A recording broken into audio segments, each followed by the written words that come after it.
नमस्कार दोस्तों, UP triple S C PET 2023 से एक नया विज्ञापन आप लोगों को बहुत जल्द ही देखने को मिलेगा। और चुनाव की आचार संहिता लगने से पहले पहले ये नोटिफिकेशन आपको देखने को मिलेगा। हो सकता है आज भी जारी हो जाए। देखिए, अभी तक आपके UP triple S C PET 2023 से जो है 5 विज्ञापन जारी हो चुके हैं। 5 भर्तियों के नोटिफिकेशन जो है जारी हो चुके हैं। और संभवतः उम्मीद है कि अब जो है यूपी ट्रिपल एस सी से स्वास्थ्य महिला कार्यकर्ता भर्ती का जो आपको नोटिफिकेशन है, जो विज्ञापन है, वो देखने को मिले। तो यहाँ पर अभ्यर्थियों को बता दें, वैसे जो पुराने अभ्यर्थी होंगे उनको तो सिलेबस पता ही है, लेकिन जो नए लोग होंगे उनको हो सकता है पता ना हो, क्योंकि कई ऐसे कमेंट आ रहे थे कि सिलेबस क्या कुछ होगा, क्या उसमें बदलाव होगा या फिर वही रहेगा। तो जैसा कि अभी तक की जो भी अपडेट प्राप्त हुई है उसके आधार पर आपका जो सिलेबस है वो वही रहने वाला है। तो पिछला सिलेबस जो आपका था वही सिलेबस है। उसी सिलेबस के अनुसार आप लोग मुख्य परीक्षा की तैयारी आप लोग प्रारंभ कर दीजिए, जिसमें कि आप सिलेबस में यहाँ पर देख पाएंगे SC PHC CMC और जिला अस्पताल का संगठन, ये आपका सिलेबस दिया गया है। ये आपके पहले नंबर पर आप देख सकते हैं। दूसरे नंबर पर है स्वास्थ्य के निर्धारक। तीसरा पॉइंट यहाँ पर देखेंगे आपके सिलेबस में क्या है, काउंसलर की भूमिका और सह के रूप में ANM महिला स्वास्थ्य कार्यकर्ता की भूमिका। अगला यहाँ पर आप देखेंगे पॉइंट्स में भारत में समुदायों की स्वास्थ्य समस्याओं का अवलोकन। अगला देखेंगे खाद्य पदार्थों का वर्गीकरण और इनके पोषक मूल्य। आगे देखेंगे ANM के लिए आचार संहिता क्या है, इस टॉपिक को पढ़ना है आपको।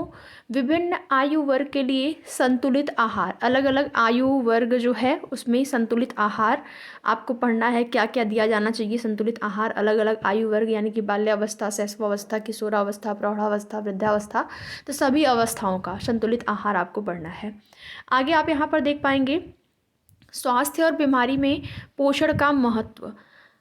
बीमारी अगर आपको कोई भी डिजीज़ है तो उसमें पोषण का क्या महत्व है, या कौन कौन से पोषक तत्व देने चाहिए रोगी को, वो सारी चीज़ें आपको पढ़नी है। आगे देखेंगे विटामिन और खनिज की कमी, महिलाओं में पोषण संबंधी रक्ताल्पता, जो एनीमिया, रक्ताल्पता यानी कि एनीमिया, रक्त की कमी ब्लड में जो है, तो एनीमिया जो है इसके बारे में महिलाओं में पोषण संबंधी जो रक्ताल्पता है उसको आपको पढ़ना है।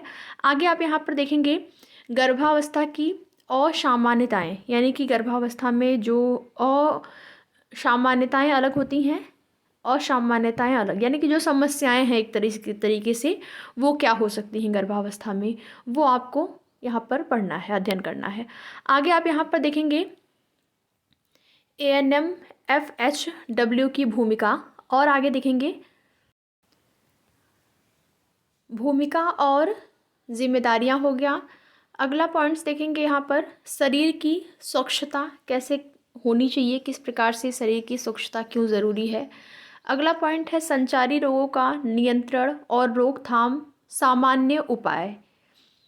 आगे देखेंगे स्वास्थ्य एजेंसियां अंतर्राष्ट्रीय, जिसमें कि आपको WHO पढ़ना है, यूनिसेफ पढ़ना है, UNDPA, विश्व बैंक, FAO, ये सारा जो स्वास्थ्य एजेंसियां हैं जो अंतर्राष्ट्रीय हैं सबको पढ़ना है। यूरोपीय आयोग हो गया, रेड क्रॉस, अमेरिकी सहायता, यूनेस्को, कोलंबो योजना, ILO केयर, और राष्ट्रीय में Indian red cross, Indian council for child welfare, family planning association of India, ये सभी आपका अंतर्राष्ट्रीय स्वास्थ्य एजेंसियां और राष्ट्रीय स्वास्थ्य एजेंसियां, जिसमें कि किन किन आपके स्वास्थ्य एजेंसियां से आपके सिलेबस में दिया गया है, आप यहाँ पर देख पाएंगे। आगे आप देखेंगे यहाँ पर मानव शरीर की संरचना और प्रणाली और उनके कार्य। मानव शरीर की जो संरचना है, जो पूरा आपका शरीर की संरचना कैसे हुई है, और उसमें आपको पढ़ना होगा शरीर प्रणाली और उनके कार्य को भी पढ़ना है, यानी कि शरीर का जो फंक्शन है उनके कार्य क्या क्या हैं वो भी आपको पढ़ना है। आगे देखेंगे मानसिक स्वास्थ्य की अवधारणा आपको पढ़ना है, और 5 पोषक आहार के तहत पूरक भोजन में ANM FHW आंगनवाड़ी कार्यकर्ता की भूमिका। आगे देखेंगे समुदाय में बीमारों की देखभाल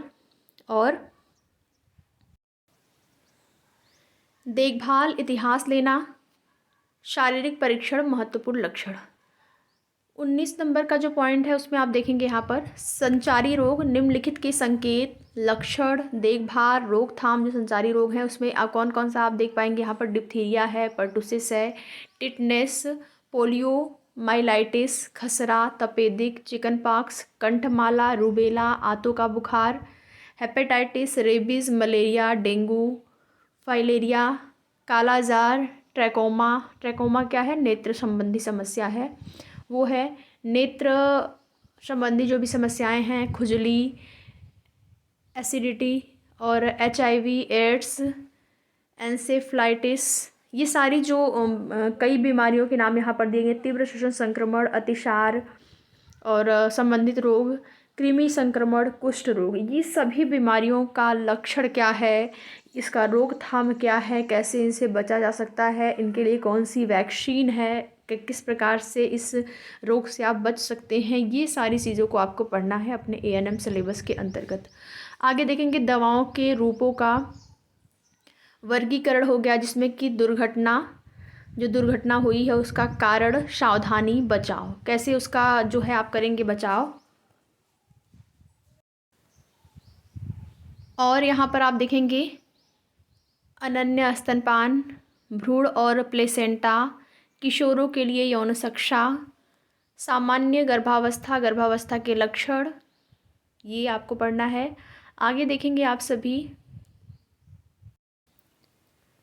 जो इसमें 25वां पॉइंट है, स्कूल स्वास्थ्य उद्देश्य, समस्या और कार्यक्रम, स्कूल का वातावरण, किशोर लड़कियां, गर्भावस्था और गर्भपात।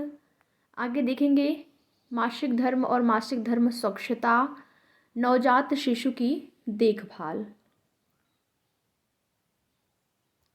29वें नंबर पे सामान्य प्रसव के दौरान देखभाल क्या होनी चाहिए, शिशुओं और बच्चों में वृद्धि और विकास को प्रभावित करने वाले कारक क्या हैं, बुखार महत्वपूर्ण संकेत, तापमान, नाड़ी, श्वसन, रक्तचाप, मामूली चोटें और बीमारियां, उनका क्या उपचार कर सकते हैं उसके लिए आप।